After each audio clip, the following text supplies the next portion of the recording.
Bonjour Emilcaom, je suis très heureux de vous retrouver encore cette semaine. J'espère que vous allez tous très bien. Et cette semaine, j'aimerais vous parler de l'excellence et du contentement. C'est vrai que ce ne sont pas des sujets dont on a vraiment l'habitude de parler, et pourtant ce sont des sujets qui affectent des états de cœur, des états d'esprit qui affectent notre vie d'une manière quotidienne. Donc c'est extrêmement important de pouvoir les aborder pour qu'on puisse se rendre compte de ce qu'il y a derrière nos motivations, parfois derrière nos états d'âme, nos états de cœur, notre mentalité. Et donc, je suis très content de pouvoir parler de cela aujourd'hui avec vous. Alors, je vais commencer par le premier, qui est l'excellence. Qu'est-ce que c'est que l'excellence? D'abord, je voudrais définir ce que ce n'est pas. C'est super important de comprendre un concept aussi parce qu'il n'est pas. Et l'excellence, ce n'est pas la perfection. C'est pas être parfait. La perfection, c'est un idéal qui est inatteignable, qui n'est pas de ce monde en fait. Mais pourtant, selon notre caractère, notre personnalité, pour certains, c'est pas vraiment un challenge. Pour d'autres, ça l'est au quotidien parce que rien de ce qui n'est pas parfait n'est acceptable. Et ils ou elles vont être durs avec eux-mêmes, durs avec les autres parce qu'ils veulent obtenir la perfection dans ce qu'ils font et ça semble être un objectif louable. Et en fait, c'est un piège, la perfection. C'est un piège parce que on ne peut pas l'obtenir. Il y aura toujours quelque chose qui n'ira pas quelque part avec quelqu'un ou avec vous-même. Et en fait, ça va entraîner une espèce de découragement et de paralysie petit à petit. On se met en fait, quand on recherche la perfection, tôt ou tard en situation d'échec. C'est quasiment inévitable puisque on vit sur Terre et on ne peut pas obtenir cette perfection.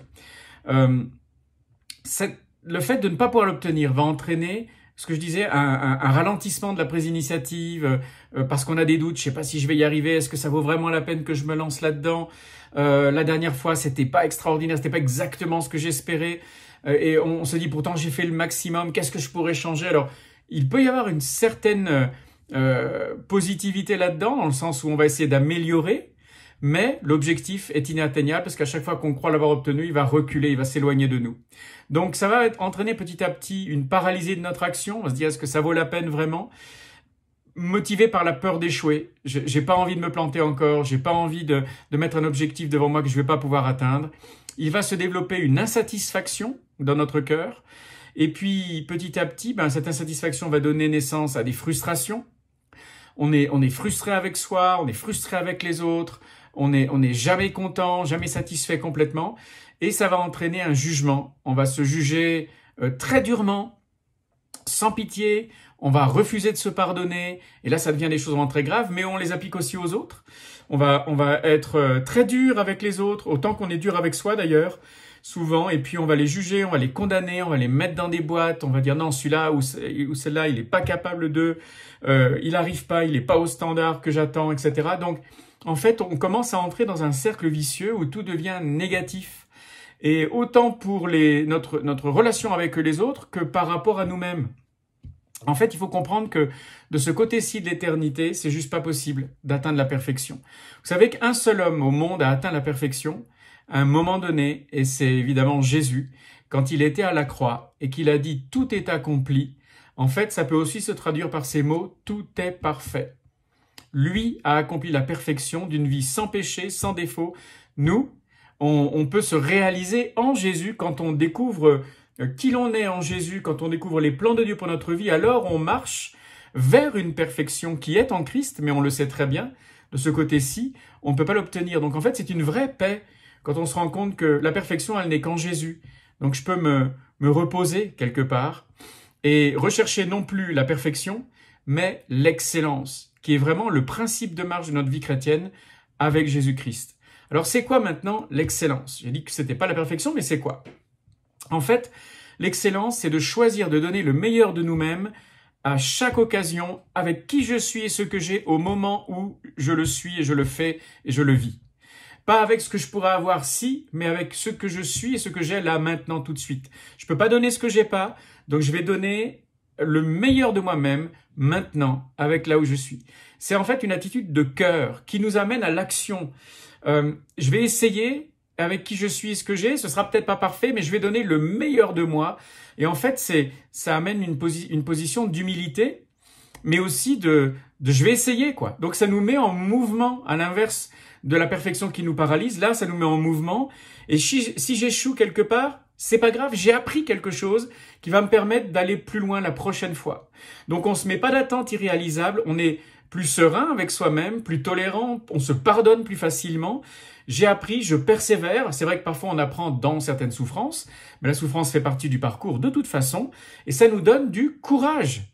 Donc l'excellence, c'est quelque chose qui me fait avancer et qui va me permettre d'être là. Je suis heureux là où j'en suis, j'ai donné le meilleur de moi-même, j'ai pas de regrets.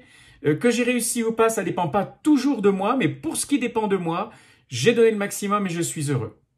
Et être heureux là où on en est, c'est le deuxième point, c'est le contentement. Alors ça aussi, c'est important de comprendre ce que ça signifie. Le contentement, c'est apprendre à être réellement heureux de l'étape, de la situation, de la saison de vie où je suis en ce moment. Donc l'excellence et le contentement marchent main dans la main en fait. Et alors je vais définir aussi le contentement parce que ce n'est pas vivre en se disant je serai vraiment heureux quand j'aurai réussi ceci, quand j'aurai fait cela, quand j'aurai obtenu mon premier job, quand je serai marié, quand j'aurai des enfants, quand j'aurai mon premier million, qu'est-ce que je sais, quand j'aurai créé mon premier business.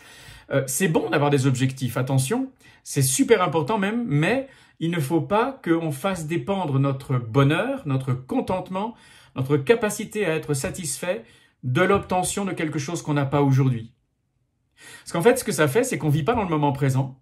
On est toujours en train de se projeter dans le futur, dans un futur qui est incertain, et dans un futur qui nous fait penser qu'en fait, on regrette des choses que l'on n'a pas maintenant.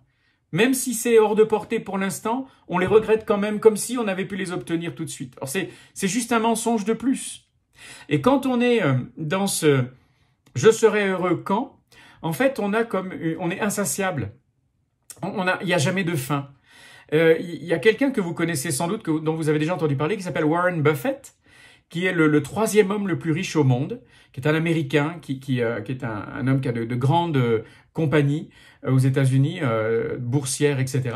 Et donc, il a des milliards de dollars sur ses comptes en banque. Et en fait, il vit dans une maison très simple qu'il a toujours eue depuis longtemps. Et en fait, un jour, un journaliste lui demandait « Mais quand est-ce que vous en aurez assez de milliards, de possessions, de parts dans des actions dans des entreprises, etc. » Et avec un sourire, Warren Buffett, il a répondu ceci. Il a dit « En fait, je serai satisfait, j'en aurai assez quand j'en aurai un tout petit peu plus. Un tout petit peu plus. » Et en fait, c'était très intelligent sa réponse. Il voulait montrer par là que il avait beau avoir des milliards, il a des milliards sur son compte en banque, peut-être le troisième homme le plus riche du monde, il a été le premier à un moment donné, c'est toujours pas assez. Il était insatisfait, il avait envie d'un petit peu plus. Et en fait, il envoyait un message aussi avec intelligence et sagesse sur lui-même. Il montrait que malgré sa richesse, il n'avait pas atteint un statut de contentement parce que il était toujours dans le « quand j'aurai un peu plus ». Donc, on ne sait jamais quand on en aura assez. C'est une barrière qui semble reculer en permanence.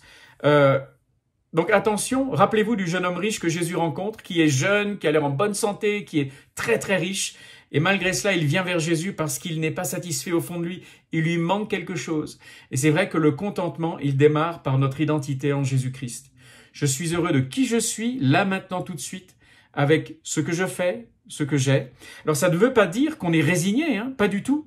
Mais ça veut dire que l'on apprend à être heureux là où je suis dans l'étape et la saison de ma vie. Et j'apprends à l'apprécier. Au lieu d'être toujours en train de regarder ce que je n'ai pas, j'apprends déjà à apprécier ce que j'ai, la vie que j'ai, le salut en Jésus-Christ, la marche que j'ai, la santé que j'ai. Et c'est intéressant de voir combien les gens à qui il manque des choses importantes comme la santé ou des choses vraiment essentielles apprennent en fait, non pas à se contenter dans un sens négatif, mais à être heureux de ce qu'ils ont déjà. Le contentement, c'est positif. C'est pas regarder en négatif. C'est vraiment se dire, quelque part, le bonheur, ça se décide. On n'est pas heureux parce qu'on possède, on est heureux parce qu'on choisit d'être heureux avec ce que l'on a, là où l'on est, avec qui l'on est. Et donc, le bonheur, ça se décide, c'est une saveur. On apprend à savourer les choses que Dieu nous donne, les bonnes choses qu'on a déjà, et avoir un cœur rempli de gratitude. Qu'on ait des choses petites ou grandes, eh bien, j'apprécie ce que j'ai là déjà maintenant et je rends grâce et je loue Dieu pour cela.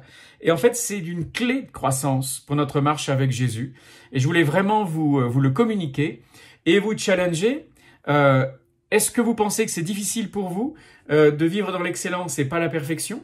Et puis, d'être dans une situation de contentement et ne pas constamment être dans l'insatisfaction pour avoir plus. J'aimerais que vous y réfléchissiez et si vous le voulez, regardez à ce que vous pourriez changer pour arriver à obtenir l'un comme l'autre. À bientôt les hommes d'MLK.